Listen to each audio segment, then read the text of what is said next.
because if you can't tell from this show, I love a morale check.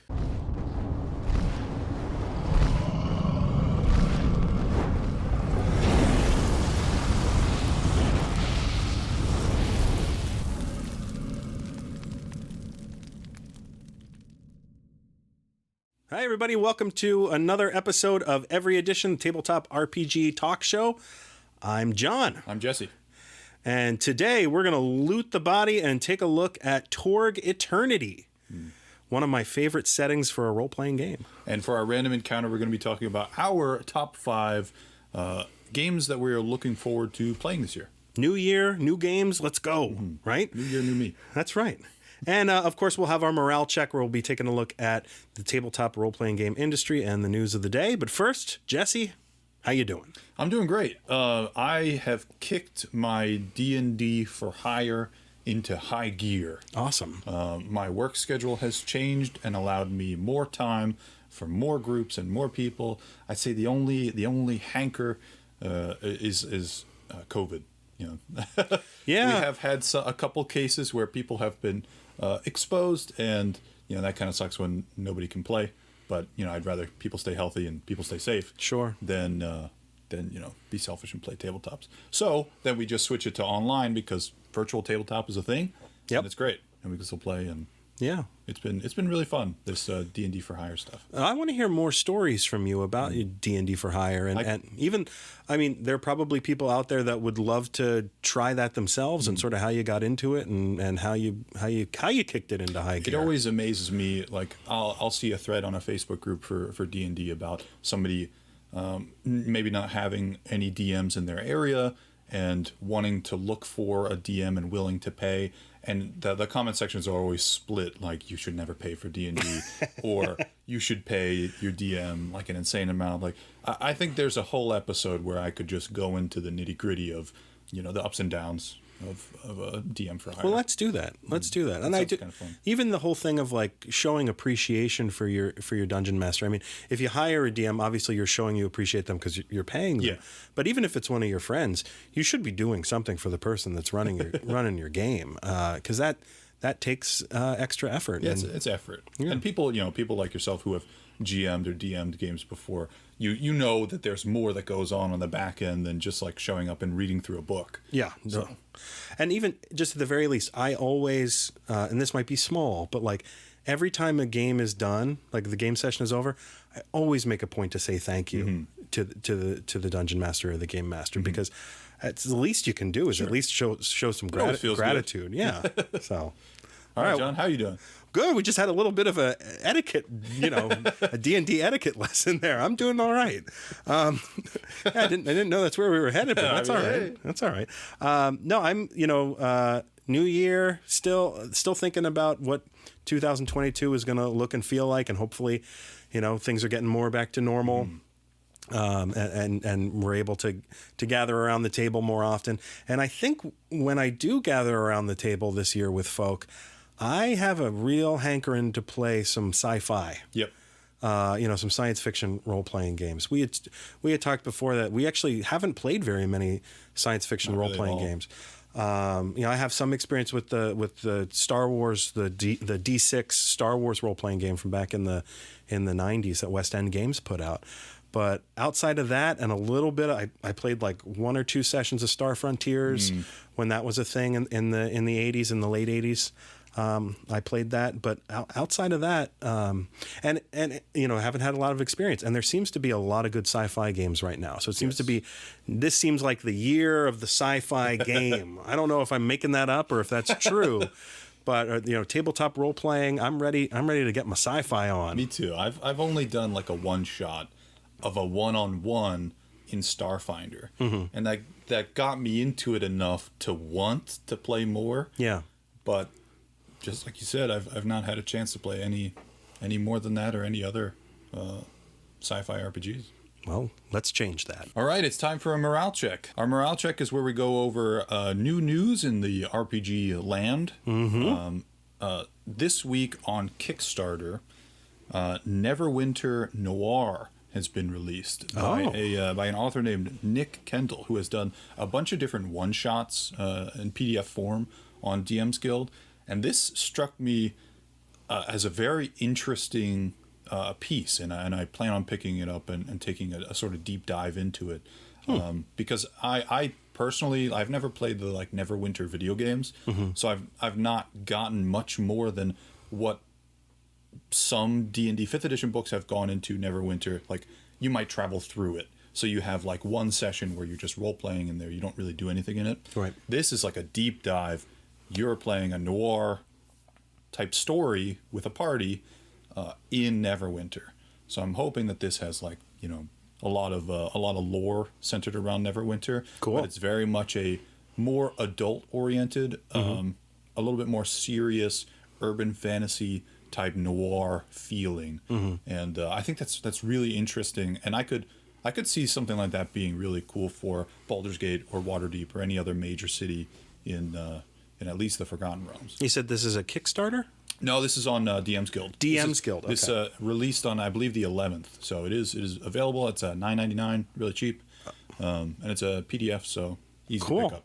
Great. Well, in other news, Planar Compass issue number 3 is going to be launching its Kickstarter in February. Now, this was originally planned to be part of Zine Quest 4, which has been moved to August. And it's going to be, I'm sure, included in the new Zine Month, Zemo, that is being pushed as a new way to kind of collect creators and their role-playing zines that they're going to put out in the month of February. So obviously, this is an example of, again, a creative team that was planning on a 3rd issue in February, and they're going to move forward without the support of Zine Quest and without that extra support from Kickstarter. So it is worthwhile, I think, everybody to consider getting involved in the Kickstarter for Planar Compass number 3. They're still going to be releasing it on Kickstarter, but it won't have that extra push. So here's for what it's worth. Here's a little extra push from every edition. I love Planar Compass. It's a great mashup of Spelljammer and Planescapes for the Old School Essentials game. And so it's fantastic. It's worth your time. This particular issue 3, is going to be focusing on the plane of law. Okay. Law and time, I believe. And so a very, very specific, exploring one particular plane, and it should have 2 new character classes in issue 3. Nice. So there's going to be plenty of crunch, and then also some new lore. And that's in February. And that is in February. So check out issue 3 Kickstarter for Planar Compass. Keeping with the overall sci-fi-ness happening in role-playing games this year, the next Magic the Gathering set is a return to an old fan favorite, World of Kamigawa. Here we go. Talked about it a little bit in the last episode. This is a sort of sci-fi, cyberpunk, futuristic look at an old, very heavily inspired by Japanese mythology world. And I had kind of touched on it before. I think that there's grounds for this to become the next Magic the Gathering D&D crossover book. Oh. And I would say that it'd be very interesting if they managed to get that cyberpunk sci-fi feel and shift away from like the Strixhaven or Ravnica. Sort of high fantasy, typical D&D stuff. The pre-release for the new set is in early February. I'm looking forward to playing it and getting all of the sweet arts and the sweet borders and the new lore. So I'm really kind of hoping that they go with this as a new source book for D&D. And it's a cyberpunk kind of thing, right? Yeah, it's called Neon Dynasties. It's very much a Japanese ninja, neon signs everywhere, kind of typical cyberpunk setting. And I think that when they were working on this set, they purposefully tried to include more Asian creators and artists, so right? The first time Kamigawa came around was about 20 years ago.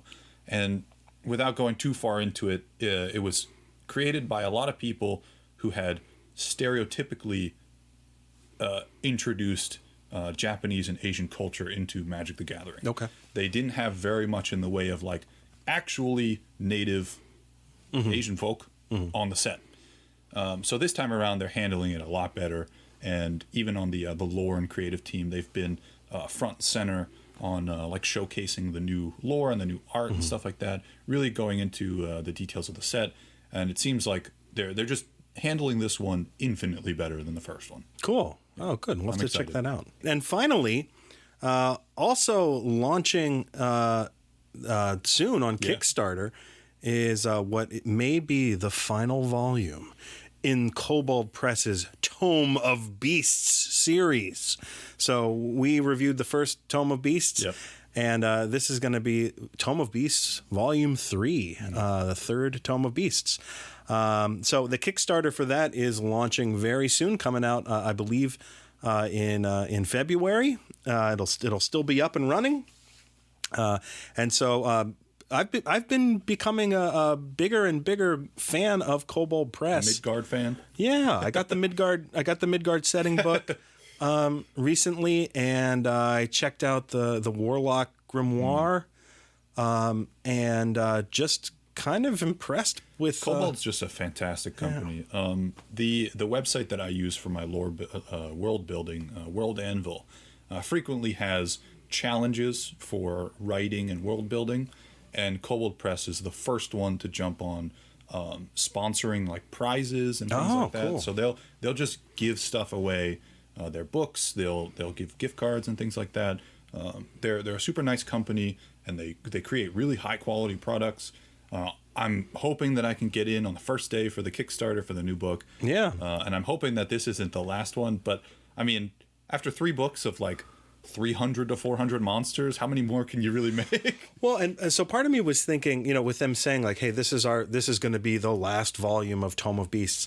Part of me was thinking, well, you kind of want to get that out there before 5.5 or 6th edition or whatever, right? And so there is, I think, as we get closer to whatever the next D&D iteration is going to be, I actually think there is going to be a little bit of a publishing lag, because people are going to want to know what's, should I even bother to make something using 5th edition rules, or is there going to be so much of a change that I should sit on the idea for a little bit? And I know that Might get outdated. Yeah, and I know that they sometimes send out to third-party companies, like here's the rules ahead of time, and that sort of thing. But still, in announcing in 2022 that a book that may not come out until the end of 2022 or 2023, that it's the last one, that feels connected to the timing of 6th edition or whatever's next. The other thing I wanted to say about the Kobold Press Kickstarter coming out is it seems like a good deal if you really want to get all the stuff, right? So they, as when we reviewed the Tome of Beasts, we talked about how they really do go all out. They've got pawns, they've got virtual tabletop, they've got, decks, they've got, a layer book, right, which gives you like encounters for the different creatures and stuff. And so if you're somebody who's going to want to get all of that stuff, it seems like it makes the most sense to back the Kickstarter for the Tome of Beasts 3. If you're somebody who maybe just wants to get the book, then maybe it's less urgent in terms of if you're thinking about, saving a couple pennies or something like that. They always they release them at the same time, or at least close to the same time, to like big box stores like hobby shops or Barnes and Noble and whatnot, or even through their website. So they will be available for just the book. Yep. But I'm definitely one of those people who likes all the bells and whistles. Yeah. So, and I've missed all of the previous Tome of Beasts Kickstarters, so I'm hoping to get in on the ground with this one. And support them. Yeah, great. All right, everybody. So check out everyeditionrpg.com to find links to all of our socials. We've got buttons there for Facebook, for Twitter, for Instagram. We've also got, obviously, links to our Spotify, to our Apple Podcast, and to our YouTube. And you can also find a button there to send us an email at everyeditionrpg@gmail.com. And Jesse and I are excited to announce our first contest. We are going to be giving away an Every Edition canvas bag, and we are going to load that canvas bag with goodies from Free Role Playing Game Day 2021. So we're going to have different games from our friends at Goodman Games, from Troll Lord Games, from Ninth Level Games, from Paizo. from Green Ronin and lots of others. And we're gonna load this bag up with lots of wonderful treats for all of you. And we'll have all the details for this contest on our socials. So make sure to check them out. But the long and short of it is, subscribe on YouTube. Follow us on Instagram and Twitter. Like our videos. The more you interact with us, every time you interact with us, send us an email. You're going to be entered in the drawing to win this, and we will send this to you. We'll pay the postage and drop it in the mail, and you'll a sweet bag too. Get this, It's a tough one. Carry all your role playing books to the next session in style. Be like me and take every book you own to every session. So definitely subscribe on YouTube, because we're still trying to hit 100 subscribers. But also follow us on Twitter. Check us out on Facebook, and follow us on Instagram, and send us a note. If you have any ideas for the show, shoot them on over. And good luck. Yes, good luck. It's time for a random encounter. For today's random encounter, we are going over our top 5 games that we are looking forward to playing this year, specifically in the RPG realm. You bet. So, John? Yes. What's your 5th most excited thing you're excited about? All right. So my 5th most anticipated, most excited tabletop role-playing game that I want to play in this year is Mothership. Okay. So I know I've mentioned Mothership before on this show, but Mothership is a science fiction role-playing game. It's rules light. It uses a D100, and it is it's cool. It's the new indie cool, right? It started off as a zine. Made like $3 million or something? Not that much. Almost 1.5, right? Okay. Almost 1.5 million in its Kickstarter. Which super impressive for a third party independent publisher for a role playing game. But it comes in zine form. It's going to get its first box set release. It's had a number of third party creatives do adventures for it, and some of those have been in like cool pamphlets, pamphlet form and stuff like that. So really just sort of not only rules light, but then also letting you kind of take things in different directions. Not grassroots or and giving you just enough to run it, but not so much that you feel like you got to read, like a big tome before you can sit down at the table. So one of the things I like about Mothership so far, what I've seen from the original zine release and some of the original pamphlets, is the presentation, right? And so it is cool, and it seems like the type of game where once you got it under your hat, you really could just pick up one of these pamphlets without having read it in advance. Just pick up and go. You can read it, and off you go with your science fiction role-playing game.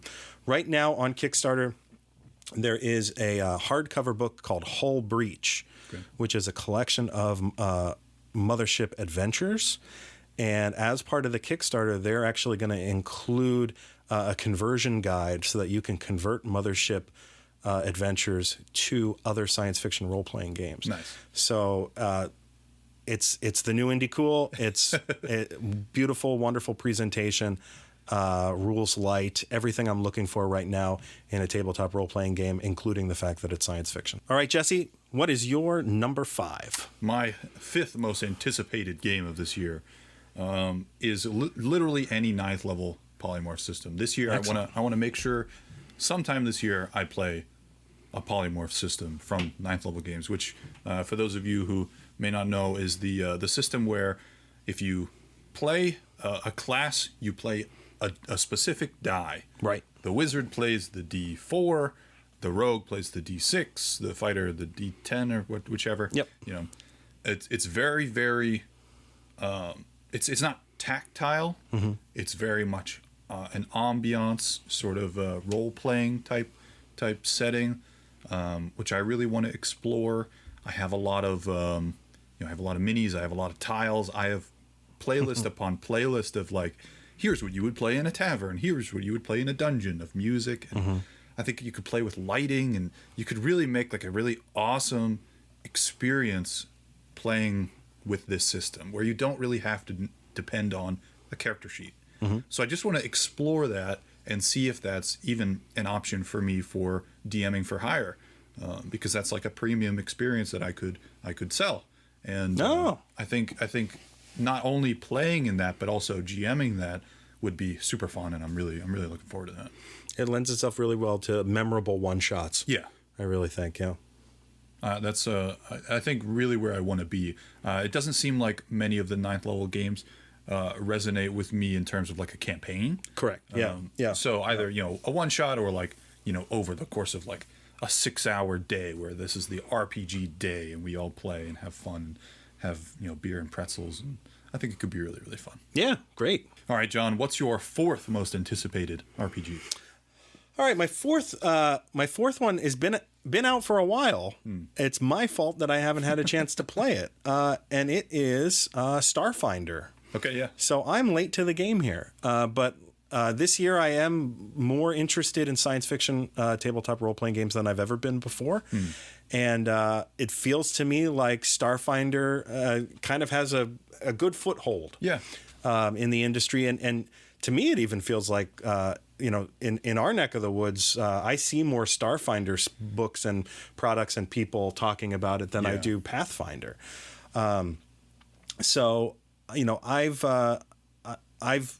interested in going to the source, going back to Starfinder, going back to 3rd edition based game. It's very much the 3rd edition sci-fi stuff. There's a little bit of the math and the grindiness of Pathfinder, but not too much. Yeah. And from what I've read through it and what little I have played, it seems really interesting. Combat seems really fun and dynamic.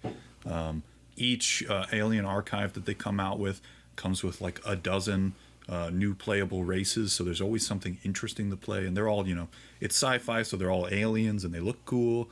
There's even like a little tiny monster that has 6 arms and you can wield 6 weapons, which is kind of nuts. Yeah. Well, and we're both going to be exploring the starter set. Yes. In a future episode.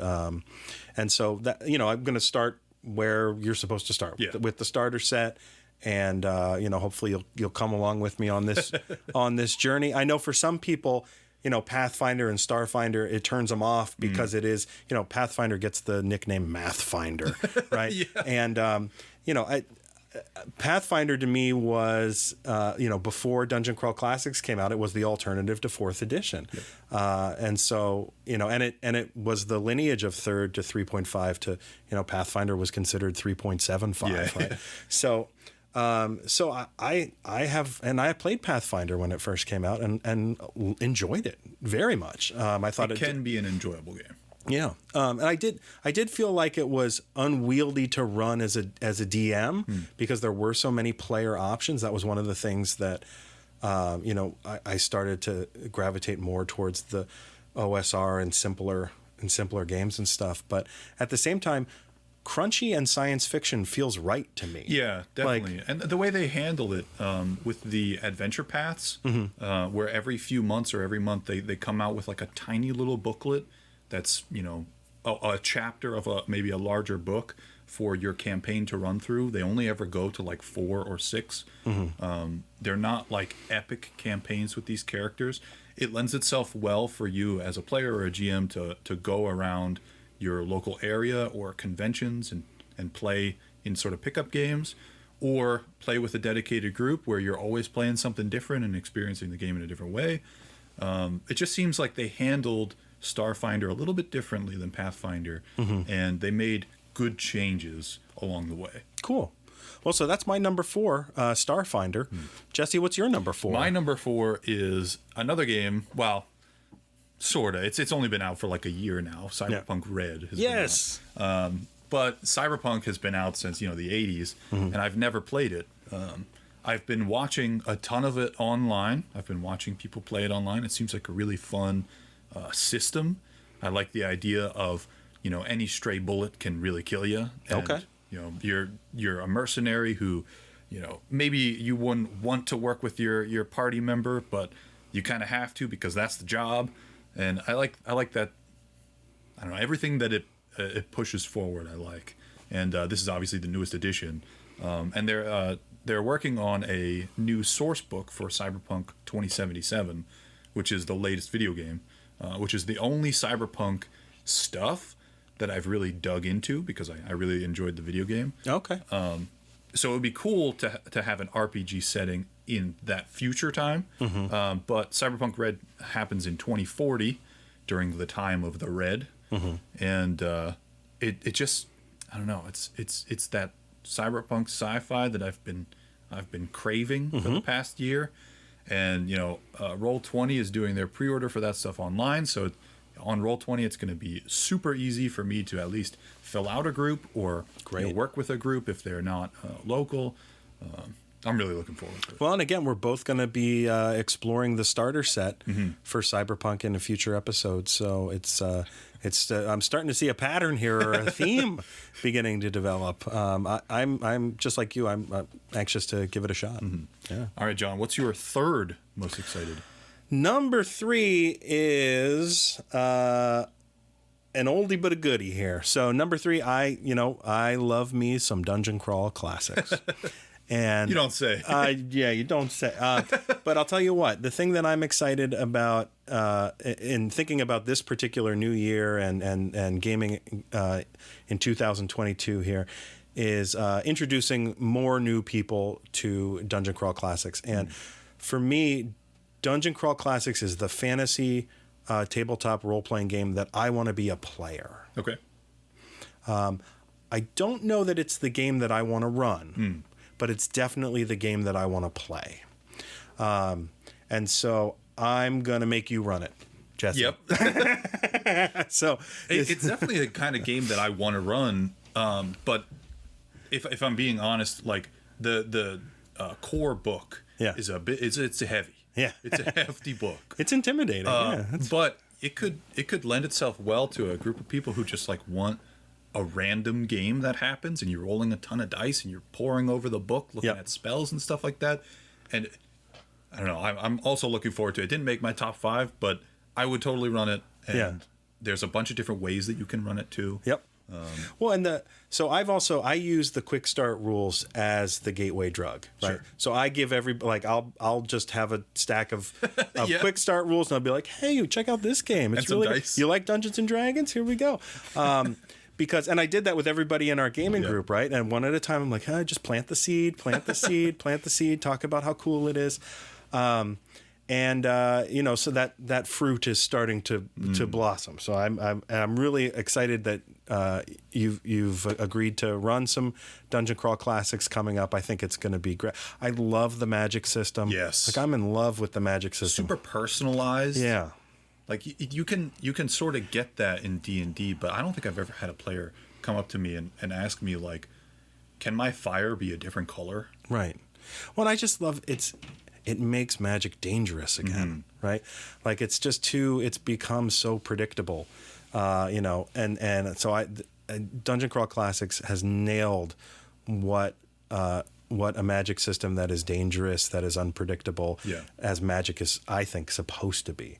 There's just also so many like neat little nooks and crannies, and it does take sort of a maximal approach, I think, sometimes to rules, and so it is going to be incumbent on, I think, for a group that's new to Dungeon Crawl Classics, if you're playing the fighter, you need to know what the fighter does. Yes. Right, and that's on you, and not necessarily as a new Dungeon Crawl Classics GM, right? You should be able to kind of rely on that other new person to say like I'm going to own what the fighter does. I'm going to learn mighty deeds, and we're going to kind of experience this and teach it together, right? Sure. I definitely want to play a spellcaster. I'm just letting you know that because I want the mighty deeds is a cool system. It makes melee fighting more interesting. Yeah. Than just sort of like, hey, I rolled. Did I hit? Nope. Okay. See you in 10 minutes. Yeah. Yeah. So my number 3 is Dungeon Crawl Classics. In any form. Here we go. I can't wait, and I'm so glad it's going to be with some other people who also love fantasy role playing, but maybe never played that particular game. Yeah. So Jesse, what's your number 3? So in the theme of actually playing things as a player, all right. My number 3 is playing as a player in a Ravenloft Curse of Strahd game. Awesome. So I own I think now all but one of the 5th edition D&D books, and I've never read through Curse of Strahd on purpose. I've never had a group. I've always had it as an option for groups who want to run it or want to play through it. I would run it for them, but nobody's ever picked it. And I've purposefully never read through it because I thought, hey, maybe one day I'll get a chance to play through it. And I don't want to be that guy who's like, oh, there's something in the chest over there. Let me go investigate over there. Yeah, you want to be surprised. I want to be surprised. I want to have fun. So I actually just finished up my character. We're going to start very soon. I'm really looking forward to playing, and seeing and experiencing other people playing or other people's DMing styles is also interesting to me, and seeing, being without my safety blanket of a DM's screen, having that sort of out in the open, you have a cool role or whatever. I think, though, I've been watching a bit too much of the Witcher series because my fighter seems to be a lot like the Witcher. Okay. Without being a Witcher, but it's just all within the rules, so it is what it is. No, it strikes me that with you doing DM for hire, that it would be healthy for you to have a group that you're a player. Yeah. Because that would, I'm just thinking like that must enhance your ability then to kind of go back and bring some of the things that you learn or try as a player to the table as a DM, and that it just feels healthy to me that you would do and do sort both. of like connect with that side of the screen. Yeah. Like we had talked about, I think in the previous episode, like experiencing being a DM gives you a lot more leeway and a lot more sort of empathy for the DM or the GM in their spot. So it could go the other way too. If you're a DM full time and if you're never a player, you never get to experience what you're pushing on people. Yeah. And you could sort of, you could learn from being a player. Yeah. And being, on the ground with all the other players. All right, John, what's your number 2? All right. So if Dungeon Crawl Classics is the game that I want to play, then the game that I want to run, if I'm going to be a game master, is definitely Old School Essentials. And to me, they together are sort of the perfect blend. Sure. As a player, I want to do Dungeon Crawl Classics because it's maximal rules and random, and I love the magic. But if I'm going to run a game, I want rules light. And so for me, it doesn't get more elegant. It doesn't get more simple or intuitive than going back to the basic and expert. And I just love what Gavin Norman is putting out into the world in terms of reviving the basic and expert Dungeons and Dragons rules with Old School Essentials. Coming up very soon, I think by the time this comes out, end of January or into February of 2022, there's going to be a Kickstarter for 2 box sets for Old School Essentials. And that I am day one, and I'm whatever getting all the bells getting all the bells and whistles and everything. And even though I already kind of have it, like this is the re-release. It's the re-release, yeah. Okay. So it's the re-release of the classic fantasy, which is the basic and expert pure, and then the advanced fantasy, which is Gavin Norman's additions to the basic and expert game that really is inspired by first edition. Okay. So it includes things like an acrobat class, like an assassin class. Those things weren't a part of the original basic and expert game, but you can play them in the advanced version. Okay. So if you're a purist, you go with the classic fantasy. And if you want to kind of have an updated version of your basic and expert experience, then you would go advanced fantasy. Or if you want to have a more first edition-y feel. Yeah. And I love that you can pick and choose like that it's organized that way. It really is all about the organization, the formatting of these books. They're a little pricey, but I think you get your money's worth. And so that's the game that I want to run. That's the game that I run for my family. Sure. If we're playing D&D around the table at home, we're playing Old School Essentials. Because if you can't tell from this show, I love a morale check. Like that's, to me, that should be a part of an encounter with creatures and monsters and things. Yeah. Not everything's just going to fight till it's dead, right? Like you want to have some stuff run away that feels right. Yeah. And it also just that little tweak to, I think, attack encounters, it does change things significantly. Like it's not just a slaughter fest, right? Yeah, it's and I do think that the original Basic and Expert does lend itself to a little bit more problem solving and a little less just hack and slash. Obviously, if you want to hack and slash, great, and it's got wonderful, slick, intuitive rules for that. And again, I love the fact that Old School Essentials gives you a ascending armor class that we're all used to. In modern games. So it's still got the modern conventions. It still also gives you descending armor class if you want to be. If you choose to. If you choose to really be old school. But it gives you both. That's the way to go. It's just a great system. It's the fantasy game I want to run. Sounds good. So Jesse, what's your number 2? So Auroboros is a Kickstarter game that happened last year. I want to say around this time last year. Okay. Made by a person named Chris Metzen, who was the lead creative and lead sort of lore and world builder for a lot of the early Blizzard games. So like World of Warcraft, Overwatch, StarCraft, Diablo, a lot of very lore heavy games. He spearheaded, and he does a lot of voices too. But he left Blizzard some 5 or 6 years ago and started his own company called Wargaming. They have so far not done anything. This is their first product. Okay. He is very much into wargaming, like Warhammer 40K and whatnot. He always posts about it on social media. But they released a Kickstarter for Auroboros last year, and it is a 5th edition campaign setting that comes with races, classes, monsters, maps, all sorts of goodies. And I cannot wait. I've been waiting like a year, maybe a little bit more. I said when they announced it, because they announced it a couple months before the Kickstarter actually happened, because I follow them on social media.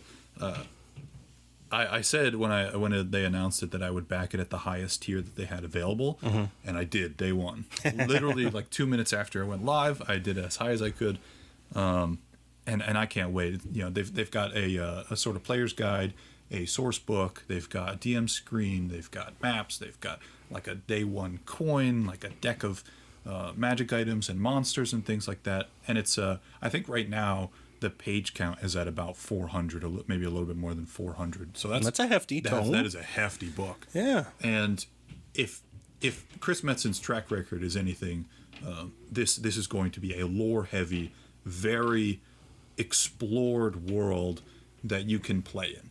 Do you know anything about the setting so far? Basically nothing besides what was shown in the Kickstarter, and some of the Kickstarter updates is known. One of the big mechanics are these like arcane tattoos.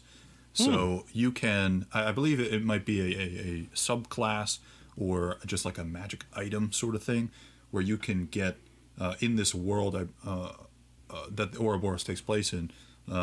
You can get these arcane tattoos scarred onto your body. Okay. And they'll give you different magical effects, and that'll affect your ability to do things in combat, and it'll interact somehow with the world. Do you imagine you're going to use the world as is, or are you going to pull stuff from it? I think that I would probably use the world as is. It doesn't strike me as a place that you could take and sort of make your own, just because of the way that sort of WoW and StarCraft, World of Warcraft and StarCraft have coalesced in like the past 15 years, lore-wise. Even with the WoW RPG, the tabletop RPG, it was like everything was pretty set in stone. So this is, I think, a world where I would play in or drop a group in. Okay. And just use the established lore.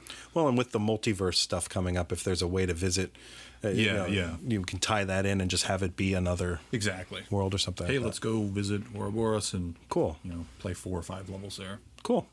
So I'm really looking forward to that. But it is classic sort of high fantasy setting. Nice. All right, John, what's your most anticipated game of the year? Okay, so my most anticipated game of the year, I'm surprised that this is my most anticipated game of the year, but it is. I want to play Borg. We've talked about it. We've talked about Borg on the show a couple times. So this is put out by Free League, who also puts out the Alien RPG. Yep.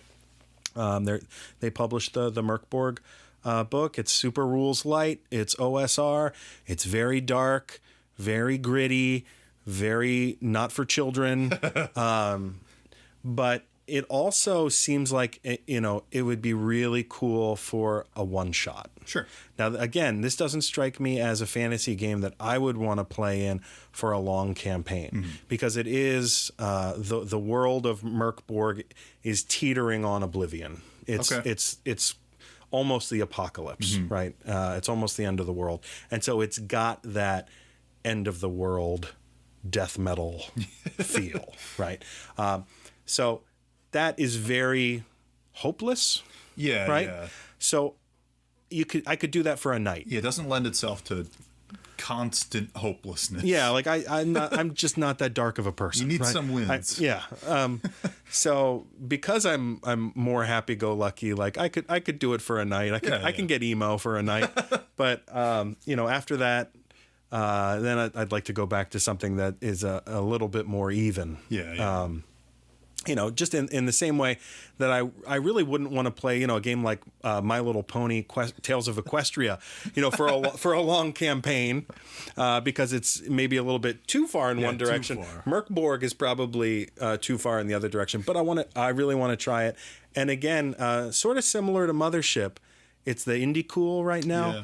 And they always look good, and it looks great, and the presentation is incredible, and the third party support looks good, and is creative and interesting presentation of things.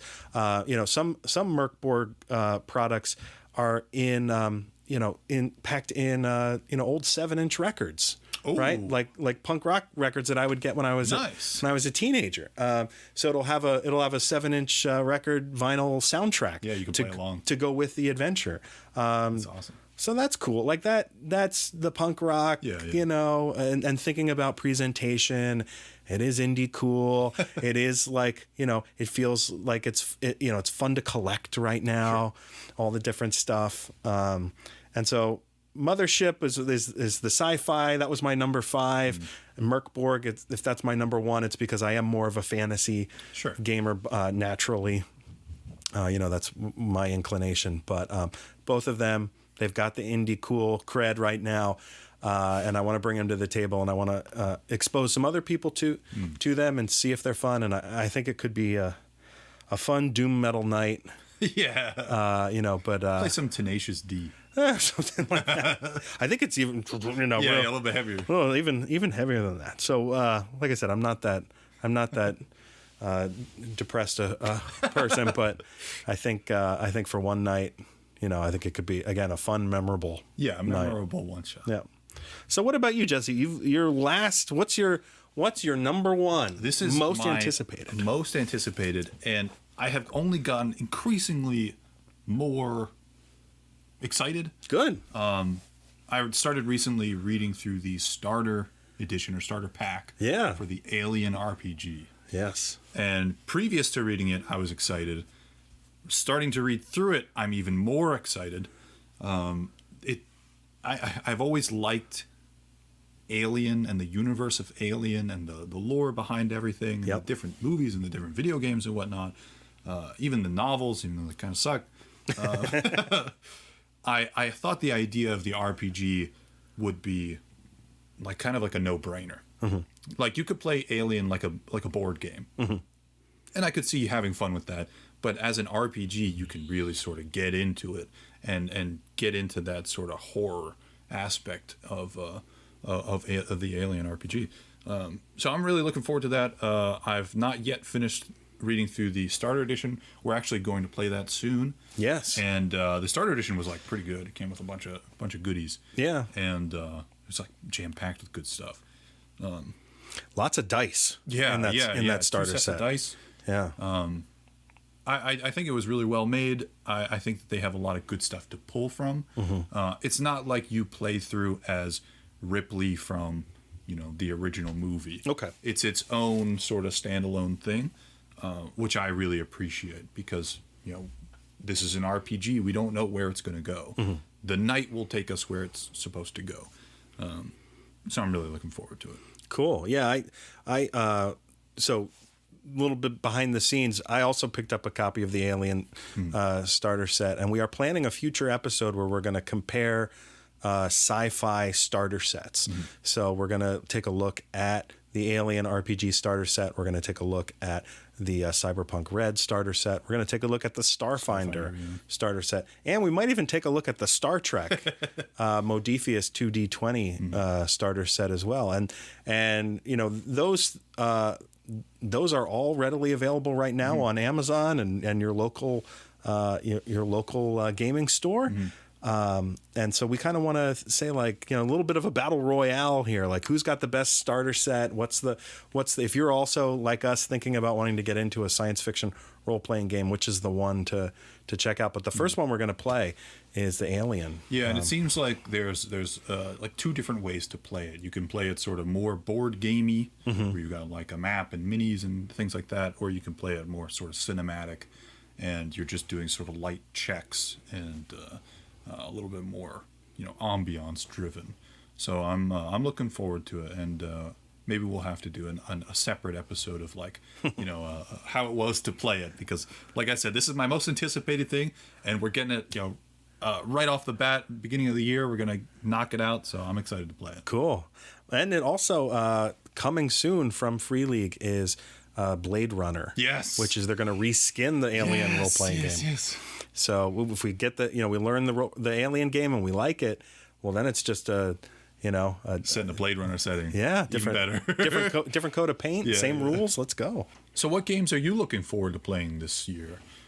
It's the beginning of the year. New year, new you. Let us know over at everyeditionrpg.com. You can find all of our socials there. Let us know in the comments. Send us an email at everyeditionrpg@gmail.com. And let us know what games you're looking forward to. We're definitely heavy on the sci-fi. I'm wondering if there's anybody who's has a lot of experience with sci-fi who's looking to get into fantasy stuff, or even maybe My Little Pony, or the Power Rangers stuff coming. You never know. Who knows? Let us know at everyeditionrpg@gmail.com. All right, it's time to loot the body. Today's loot the body is Torg Eternity, put out by Ulisses Spiele, which is a German gaming company. And Torg Eternity is based on a 90s property called Torg, which was put out by West End Games. And Torg actually stands for the other role-playing game. And so it has a little bit of a cheeky title.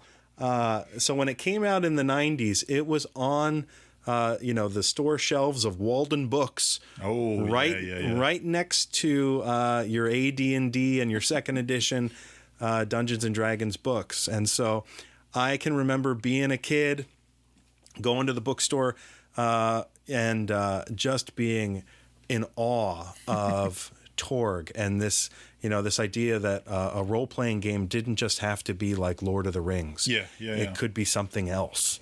It could be something totally different. The main idea behind Torg is that the Earth is being invaded by different realities, by different cosms, and each cosm has a temporal bridge that comes over, and it lands on the Earth somewhere, and then it spreads its reality onto the land and sort of remaps things and takes it over as its own. And if you pull back the curtain, what Torg was trying to do was very similar to what GURPS was trying to do at the time in the 90s too, which was create sort of a way to be able for you to play any kind of character you want in any kind of setting. Sure. And mishmash them all together and have it all make sense. There's also a game in the 80s and 90s called Rifts that was also sort of like that, but had a little more of a post-apocalyptic sort of feel. But this is an invasion, right, of different realities, of different cosms, as they're called, coming in to the Earth and taking it over. So the basic idea is if you want to play a superhero, you can play a superhero. If you want to play a soldier, an army soldier, you can play a soldier. You want to play a magic user, you play a magic user. Whatever it is you can imagine that you want to play, you can find the right combination of cosm and backstory to have it sort of make sense. Each of these realities that are invading, there is a leader of that reality that's called High Lord. Okay. And the High Lords are trying to steal the possibility energy and harvest the energy of the Earth to reinforce their power and to spread spread their will and spread their world and stuff like that. And so all of these cosms are also in conflict with the Earth, but they're also in conflict with each other. And so obviously you can imagine there's a lot of opportunity to play off of, right? The enemy of my enemy is my friend, or get the bad guys to fight each other. That sort of thing. North America, the United States, was invaded by a cosm called the Living Land, and it's very much like a Land of the Lost kind of feel. It's dinosaurs, it's George of the Jungle or Tarzan or whatever, lizard people, right? That kind of stuff. And technology doesn't work as well in that particular cosm. And so if you're somebody who's using a gun, or somebody who has a high-tech, weapon or suit or something like that, like Iron Man, you'll be rolling to see if your technology continues to work in that cosm, right? And vice versa. There's all sorts of different checks for each of the worlds in terms of like high magic or high spirit or high tech or high social. Those are the four different measurements for the cosms. I like that there's it's not just like a mix of like, hey, here's all the elves, here's the dwarves, here's all the fantasy stuff. It's just a mix of a bunch of different settings. Yeah. Like here's the steampunk people. Right. Here's the Lord of the Rings. Here's the cyberpunk. Yeah. And they really did try to, again, it came out in the 90s. This is the latest version of the game. So West End Games put out the one in the 90s. It had a lot of product in a short amount of time. Okay. And a lot of stuff in the early 90s and the mid 90s and Ulisses Spiele is also releasing a lot of products in a pretty short amount of time. So it lends itself to that because every cosm almost gets its own, sort of rules. It is. It's not for the lighthearted in terms of, you can't be afraid of some rules. Both the West End Games version of Torg and the Torg Eternity version. The thing I like about Torg Eternity is it does use cards. It does use different possibility tokens. There's a lot of tangible, sort of aspects to the game, but those also have rules. So it's not a game that's going to be super easy to pick up. You really would need to have a group of people that are going to say, yep, I love the setting and I want to learn Torg. So truth be told, I've been reading Torg books. I've only ever played Torg a handful of times. In the early 90s when there was a group of people that, like me, were fascinated by it. But I haven't found anybody else in my area, but I love it, and I love reading the books. Sweet, and I would definitely enjoy reading through it. Like you said, it seems like a book or a game that needs a bunch of books and a bunch of different resources. Like if I want to play a soldier in this world, or if I want to, have dinosaurs or whatever, how do I go about that? You can't fit that all into one book without missing a ton of stuff. I'd like to get like a group of dedicated tabletop role-playing people who enjoy the hobby for what it is, not a specific game or whatever, and sort of figure it out together. Yeah. So I think it'd be really fun. And I'm blanking on some of the luminaries of the tabletop role-playing game industry that worked on Torg, but a lot of people who worked on Torg, and some of the most notable who ended up working on then 3rd edition Dungeons and Dragons, there's a thread line there. So it's not like Torg doesn't have its place in the history of this hobby. And it certainly to me has a very warm place, because I still as an adult, like I still love the world. I just get so into the idea of like the Nile Empire, where it's Egyptian but also pulp superheroes, and the idea of the cyber papacy, where it's like, Catholicism and the future gone wrong, and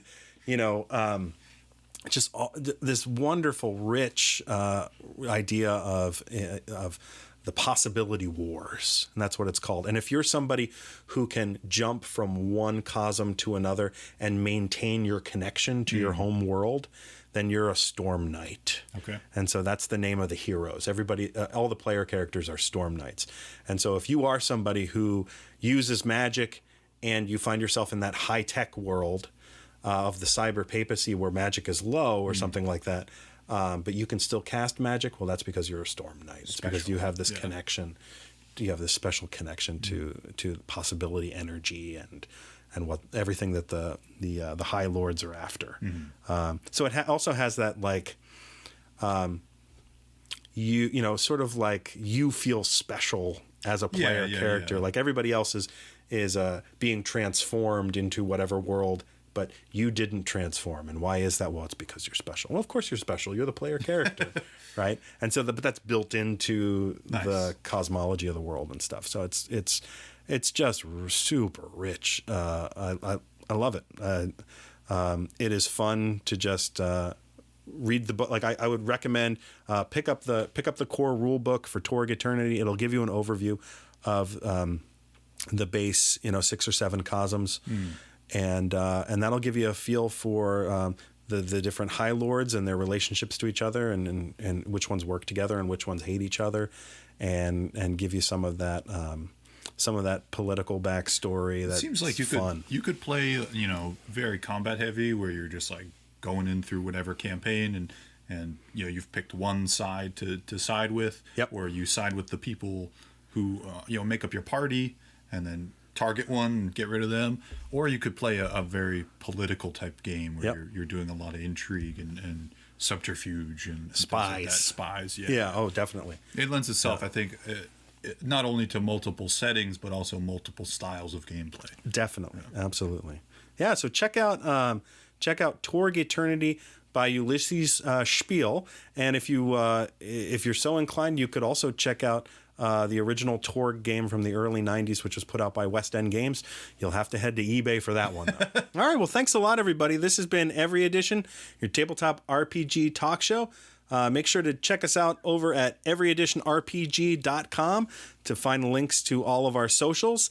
Like and subscribe, please. We really appreciate it. And if you want to send us a note, that's everyeditionrpg@gmail.com. We'd love to hear from you. Thanks for watching.